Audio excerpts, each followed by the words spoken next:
Rabale police स्टेशनला सुमारे 13 वर्षापूर्वी, ज्यावेळेस रबाळे MIDC आणि रबाळे एकच पोलीस स्टेशन होतं, 13 वर्षापूर्वी 15 ऑक्टोबर 2012ला एक मामा भाचे एका कंपनीमध्ये रबाळे MIDC मध्ये सिक्युरिटीचं काम करत होते.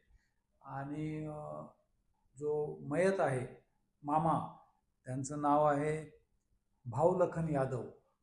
यांच्याकडं तो जो भाचा आहे, हा आरोपी आहे, छोटू यादव म्हणून, हा त्याचे जे जमलेले पैसे आहे, काम केलेले पैसे, ते मामाकडेच जमा करत होता.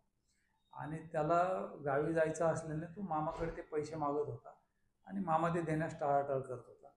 त्यामुळं त्यांच्या दोघांमध्ये वाद झाला आणि तिथं नारळाची झाडं होती त्या बंद पडलेल्या कंपनीमध्ये. नारळ तोडण्यासाठी त्यांनी एक हत्यार घेतलेलं होतं. त्या हत्याराने या छोटू यादवने त्यांच्यावर वार केले आणि त्याच्यात ते मयत झाले होते. आणि हा छोटू यादव तेव्हापासून आपलं फरार झालेला होता.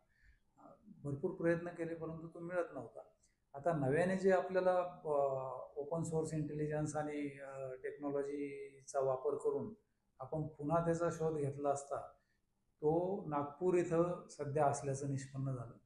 आणि त्यानुसार क्राईम ब्रांचचे सेंट्रल युनिटचे सिनियर PI सुनील शिंदे आणि त्यांच्या टीमचे PSI रेड्डी आणि PSI संजय पवार असे टीमसह नागपूर येथे गेले.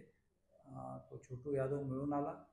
त्याला ताब्यात घेऊन त्याने गुन्हा कसा घडला याची माहिती दिली. त्याला रबाळे पोलीस स्टेशनच्या ताब्यात दिलेला आहे.